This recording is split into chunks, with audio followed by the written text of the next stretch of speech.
नमस्कार दोस्तों, आप सभी का स्वागत है कहानी आपकी और मेरी ग्रहों की जुबानी यूट्यूब चैनल पे।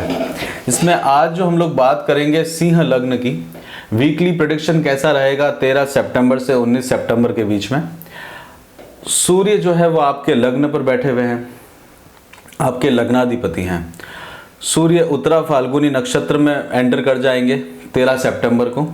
उत्तरा फाल्गुनी नक्षत्र जो है वो स्वयं सूर्य का ही नक्षत्र है और सूर्य का यहाँ पे आना, फर्स्ट हाउस के अंदर में लेके आना, मतलब इस समय आप एक नए नए चैलेंजेस लेने के बारे में सोचेंगे, क्योंकि फर्स्ट हाउस जो होता है वो अपने ही घर में है, तो नए चैलेंजेस को लेके आने के लिए प्रेरित करता है। और साथ के साथ में आपका कितना मान सम्मान फेम और उसके ऊपर में भी उसका रिप्रेजेंटेशन होता है। अगर सूर्य आपके 6, 8, 12 में पोजीशन नहीं है तो ये समय जो है आपको एक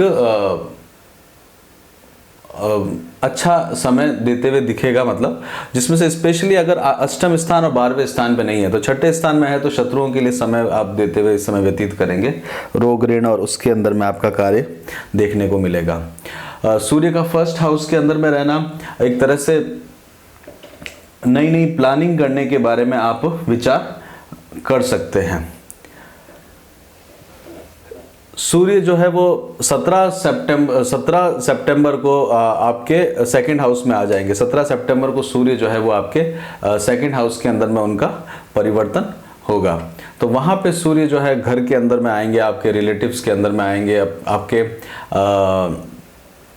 मित्रों से, आपके जो घर के परिवार हैं अंकल वगैरह, उनसे मिलने और अपने हो सकता है कि पुराने घर की तरफ भी आपका आकर्षण बढ़े। आप अपने पुराने घर की तरफ भी जाने का प्लान इस समय बना सकते हैं अगर आप बाहर रहते हैं तो। मंगल आपके लिए कारक ग्रह है। मंगल आपके 4th हाउस के साथ में मंगल आपके त्रिकोण के स्वामी भी है, तो मंगल आपके लिए कारक ग्रह है। मंगल जो है इस समय अस्त है, चल रहे हैं और थोड़े से कमज़ोर होते हुए आपको दिखेंगे। तो जो बात आप करना चाह रहे हैं उसको आप किस तरह से कह पाते हैं या रख पाते हैं वो भी बहुत आपके लिए इम्पॉर्टेंट है, क्योंकि मंगल की जो दृष्टि है 1, 2, 3, 4, आपको मन में ये अवश्य पता है कि आप जो कर रहे हैं या कह रहे हैं वो सही कर रहे हैं, परंतु उसको कह नहीं पाएंगे क्योंकि एक्सप्रेशन नहीं आ पा रहे उसके अंदर में आपको।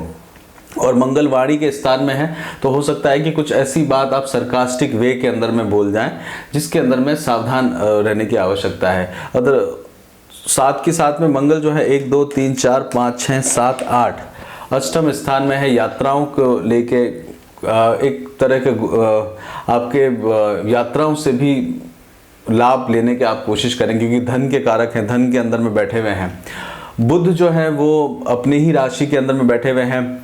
बुध चित्रा नक्षत्र में बैठे हुए हैं। चित्रा नक्षत्र जो है वो भी मंगल का नक्षत्र है, तो मंगल के साथ में बैठे हुए हैं। तो क्रिएटिविटी के अंदर में, नए नए आइडियाज़ के अंदर में वो लेके वहाँ पे वो समय जाता है। सूर्य फर्स्ट हाउस के अंदर में फोकस भी लेके आते हैं, आपको एक फोकस होते हुए आप किसी कार्य को करते हुए भी इस समय देखेंगे अपने आप को। सूर्य बुध का चित्रा नक्षत्र के अंदर में आना एक तरह से बहुत मुश्किल है डिफीट करना। अगर आप किसी बात को वार्तालाप वगैरह में किसी तरह के बहस के अंदर में होते हैं तो आपको कोई डिफीट नहीं कर पाएगा, ऐसी स्थिति के आप बोलचाल से कर सकते हैं। और बुध जो है वो आपके लाभ स्थान के कारक भी हैं, साथ के साथ में आपके धन स्थान के कारक भी है। तो लाभेश का धनेश के अंदर में आना धन की प्राप्ति कराने के अंदर में लेके आता है, वार्तालाप के थ्रू धन की प्राप्ति करवाता है। शुक्र जो है उनके बारे में देखें तो शुक्र आपके तृतीय स्थान के अंदर में है, तीसरे घर के अंदर में पराक्रम है, तो आपका हो सकता है विलासिता की तरफ में, आपका वाहन के रिलेटेड या जो भी मेटेरियलिस्टिक लाइफ है उसके अंदर में आपका इन्वॉल्वमेंट हो। शुक्र जो है वो 3rd हाउस में है, तो ये आपके नेबरहुड से भी आपको रिप्रेजेंट करता है। आपका जो घर है या आपका घर है उसके पास का घर के अंदर में रिप्रेजेंट करता है, तो वहाँ पे शुक्र का आना एक तरह से राहु के नक्षत्र में आना, तो राहु के नक्षत्र यानी कि स्वाति नक्षत्र के अंदर में लेके आता है। तो वहाँ आपको थोड़ा सा पड़ोस के अंदर में थोड़ा सा सावधान रहने की जरूरत है, क्योंकि यहाँ पे कॉन्फिडेंस पूरा सूर्य दिए हुए है और साथ के साथ में शुक्र वहाँ पे आए हुए, तो एक तरह से एक्स्ट्रा मैरिटल अफेयर्स वगैरह के अंदर में इन्वॉल्व करता है। गुरु आपके लिए जो है वो त्रिकोण के स्वामी हैं, त्रिकोण के स्वामी हैं, वो आपके अभी से 5th हाउस के अंदर में चल रहे हैं और गुरु की दृष्टि है 1 2 3 4 5, पंचम दृष्टि है राहु के ऊपर में। और राहु की जो दृष्टि है 1 2 3 4 5 6 7 8 9, नवम स्थान के अंदर में राहु की दृष्टि है। तो गुरु जो है वो आपके लिए अष्टम स्थान के स्वामी भी है, आपके इन-लॉज के गुरु घर के स्वामी भी हैं। साथ के साथ में किसी तरह के कर्ज से रिलेटेड, कोई लिटिगेशंस वगैरह से रिलेटेड भी वहाँ पे भी वो ध्यान रखते हैं। मंगल की कमज़ोर दृष्टि वहाँ पे पड़ी हुई है आपके जलीय राशि के अंदर में। मंगल जो है वो अग्नि तत्व को रिप्रेजेंट करते हैं, तो अग्नि और जल का आपस में मिलना थोड़ा सा मुश्किल रहता है। तो इस समय क्या है कि अग्नि से लेके जल की तरफ में देखना, मतलब दोनों एक तरह से आपस में दोनों की शत्रुता है, क्योंकि जल जो है वो अग्नि को समाप्त कर देता है। तो इस तरह की जो व्यवहार है तो वो आपको इम्पैक्ट लेके आता है आपके स्पाउस से रिलेटेड, और वहाँ पे आपको थोड़ा सा दूरी बना के रखने वाला, डिस्टेंस रखने की ये अंदर में समय रहता है। राहु कर्म क्षेत्र के अंदर में बैठे हुए हैं, तो कर्म क्षेत्र में डोमिनेंट बना रहता है, वहाँ पे आप कार्य जो करते हैं उसके अंदर में आपको सपोर्ट करते हैं। एक तरह से मोनोपोली का काम जो है वो भी आपको लेके आते हैं। खान पान से रिलेटेड के अंदर में अगर आप देखें तो उस बिजनेस में है तो वहाँ पे आपको एक अच्छी प्रोग्रेस होते हुए राहु लेके आता है। रोहिणी नक्षत्र में है, चंद्रमा के नक्षत्र में है, और एक तरह से ग्रोथ ओरिएंटेड जो है वो राहु लेके आता है आपके विचारों के अंदर में। केतु आपके 4th हाउस के अंदर में है, घर से थोड़ा सा दूर भी लेके जाता है। साथ के साथ में केतु का 4th हाउस में होना और आध्यात्म के अंदर में प्रयासों को बढ़ाता है, आध्यात्म के अंदर में प्रयासों को आगे लेने के लिए कार्य करता है। शनि की दृष्टि जो है 1 2 3 4 5 6 7 8 9, 10वीं दृष्टि शुक्र के ऊपर में है। शनि श्रवण नक्षत्र के अंदर में चल रहे हैं, तो शनि और शुक्र स्वाति नक्षत्र में, मतलब अपने आप में दोनों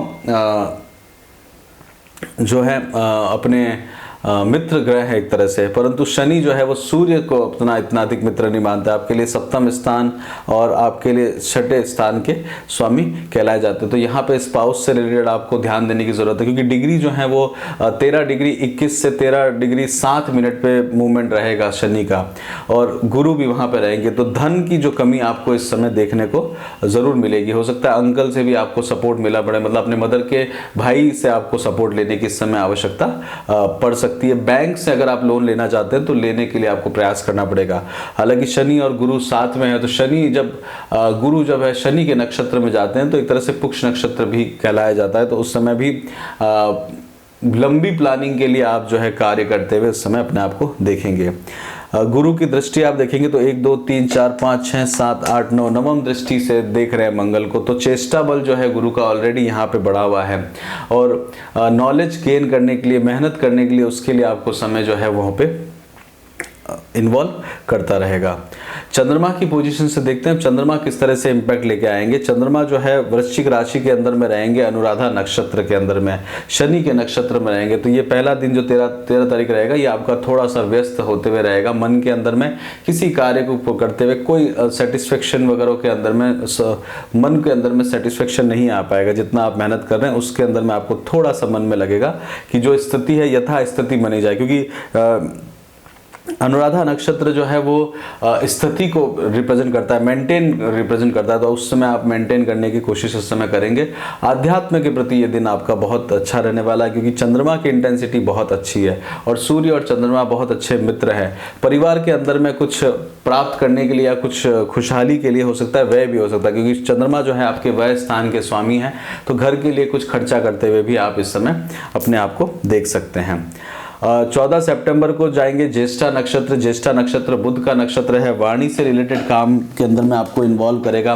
बोलचाल या आपकी नॉलेज के ऊपर में आपको काम करते हुए आप दिखेगा। हो सकता है कि आप अपने ज्ञान का प्रदर्शन करते हुए भी 14 सितंबर को दिखे।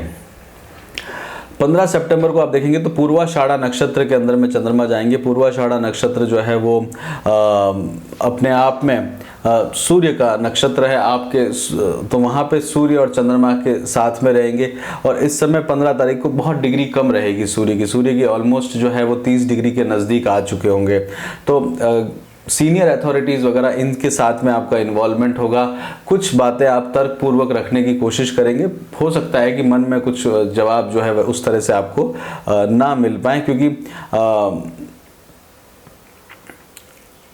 उसके अंदर में आपको पूरा एनालिसिस करके रखना पड़ेगा। मतलब साथ में पूर्वाषाढ़ा नक्षत्र जो है विश्व देवा है, तो हो सकता है पूरी एक कमिटी के सामने उस तरह का अपने बात को रखने की ज़रूरत पड़ सकती है। और इसके अंदर में आप जो है टाइमली मैनर पे रखेंगे, अपने विचारों को रखते हैं, फर्मली रखते हैं, तो वो आपको बहुत ज़्यादा इम्पैक्ट लेके आएगी। साथ ही साथ में उत्तराषाढ़ा नक्षत्र जो है वो अपने आप में गणेश के रिप्रेजेंट करते हैं। पेनिट्रेट करना, किसी चीज़ में पेनिट्रेशन करने के लिए शायद हो सकता है कि आपको इन्वॉल्व होना पड़े, अपनी इंटेलिजेंस को इस्तेमाल करने की आवश्यकता पड़ सकती है 16 तारीख को उत्तराषाढ़ा नक्षत्र में। 17 तारीख को आप देखेंगे तो चंद्रमा श्रवण नक्षत्र में जाएंगे। श्रवण नक्षत्र विष्णु का नक्षत्र है।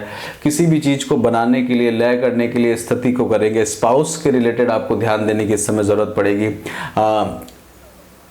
परिवार के अंदर में जो है अपने बड़े भाई बहनों के साथ में इन्वॉल्व होने की ज़रूरत है, क्योंकि गुरु जो है बड़े भाई बहनों को रिप्रेजेंट करता है। और अगर आप देखा जाए तो आपको अगर आप फीमेल नेटिव हैं तो गुरु जो है वो हस्बैंड को भी रिप्रेजेंट करता है, तो वहाँ पे आपको धन के कारण जो है इन्वॉल्व होने की ज़रूरत देखने को मिलेगी। 17 सितंबर के बाद में 18 सितंबर को धनिष्ठा नक्षत्र में जाएंगे चंद्रमा। धनिष्ठा नक्षत्र जो है वो धन से रिलेटेड नक्षत्र है। चंद्रमा का यहाँ पे मूवमेंट रहेगा कुंभ राशि के अंदर में, और एक एक्टिव नक्षत्र है। चीज़ों को मेंटेन करने की कोशिश करेंगे, स्पेशली पार्टनरशिप के अंदर में अपने आप को इन्वॉल्व करते, वहाँ पे मेंटेन करने के बारे में प्रयास करते हुए आप देखेंगे। किसी तरह का लिटिगेशंस या कोर्ट केस वगैरह है तो वहाँ पर भी आप यथास्थिति बनाने की कोशिश में रहेंगे। कुंभ राशि 19 सितंबर को जाएंगे शतविशा नक्षत्र में। तो शतविशा नक्षत्र जो है वो एक तरह से वरुण देवता का नक्षत्र है। वरुण मतलब आप किसी भी चीज़ को इंडिपेंडेंटली करना चाहेंगे, अगर शत्रुओं पे विजय प्राप्त करने वाला है। कई बार शतविशा नक्षत्र जो है बोलने से भी शत्रु बन जाते हैं, तो स्पाउस से रिलेटेड बोलने मात्र से भी आपको शत्रुता का एहसास देखने को उस समय मिलेगा। पार्टनरशिप के अंदर में इन्वॉल्व होते हुए इस समय आप अपने आप को देखेंगे। तो ये आपका जो है यात्राएं भी करवाता है। सप्तम भाव जो है ये देखिए आपका घर है, इससे सप्तम भाव है, और यहाँ पे सूर्य जो है वो सेकंड हाउस में आ सकता है, तो इस समय यात्राओं को भी लेके करवा सकता है। तो बोलने पर बहुत ध्यान देने की विशेष करके ज़रूरत है। और शनि जो है वो 12वें स्थान पर बैठे हुए हैं, तो कोई गुप्त शत्रुओं को भी रिप्रेजेंट करता है। 12वें स्थान का रिफ्लेक्शन है, तो गुप्त शत्रु ना बन जाए, वहाँ पर भी सावधान रहने की ज़रूरत आपके लिए रहेगी। इसमें अगर देखा जाए तो कर्म क्षेत्र में राहु आपको सपोर्ट करते हुए इस समय दिखेंगे। सूर्य जो है वो धन के कारक में आपके सेकंड हाउस में जाएंगे। सूर्य और मंगल अस्त चल रहे हैं, तो एफर्ट ज़्यादा लगाने की आवश्यकता आपको पड़ेगी। जो पर्व हैं वो उनके बारे में बात करते हैं, तो सबसे आप देखेंगे तो एकादशी का व्रत आप कर सकते हैं 17 तारीख को, और प्रदोष व्रत आप कर सकते हैं 18 तारीख को। तो 17-18 तारीख को आप ये 2 दिन आप व्रत करते हैं, तो एकादशी वाला व्रत जो है वो गुरु के लिए आपको इम्पॉर्टेंट रहेगा, धन के अंदर में आपके लिए बेनिफिशियल रहने वाला है। 19 तारीख को अनंत चतुर्दशी है, तो उसका भी आप बना सकते हैं। शतविशा नक्षत्र है, राहु का नक्षत्र है, तो कर्म क्षेत्र के अंदर में ग्रोथ के लिए आप जो है प्रयास करने के लिए आपके लिए उपयोगी रहेगा। हेल्थ से रिलेटेड बात करी जाए तो हेल्थ के अंदर में आपको ध्यान देने की ज़रूरत है, क्योंकि 6th हाउस में गुरु और शनि दोनों बैठे हुए हैं। गुरु जो है अपनी जो राशि है उसमें नीच के होके बैठे हुए हैं, मतलब वहाँ पे आपको धन के कारक और हेल्थ के कारण अपना ध्यान देने की ज़रूरत है। एजुकेशन से रिलेटेड देखा जाए तो एजुकेशन के अंदर में थोड़ा सा अनसेटिस्फेक्शन रहेगा, क्योंकि केतु वहाँ पे बैठे हुए हैं, और किसी एजुकेशन में कंप्लीट करना चाहते हैं तो शुक्र आपके एजुकेशन, अगर फॉर्मल एजुकेशन को ख़त्म करते हुए आप उसमें देखेंगे। विदेश के अंदर में पढ़ रहे हैं तो वहाँ पर थोड़ी सी या मेहनत करने की आपको ज़रूरत पड़ेगी। साथ के साथ में पोस्ट ग्रेजुएशन वगैरह कर रहे हैं तो वहाँ एफर्ट्स और नया माहौल को बनाने की कोशिश जारी रखनी पड़ेगी आपको। शादी के बारे में इस समय विचार कर रहे हैं तो विवाह के लिए गुरु जो है आपके पंचम स्थान में देख रहे हैं, तो लव मैरिज वगैरह के बारे में विचार कर रहे हैं तो वो आपको प्रेरित करेंगे, कि गुरु रेट्रो अवस्था में शुक्र के जैसे भी रिजल्ट लेके आते हैं। जॉब के बारे में देखेंगे तो जॉब के अंदर में आपका समय अच्छा बना रहेगा। जॉब चेंज करने की अपॉर्चुनिटीज़ भी आपको बनी रहेगी इस समय।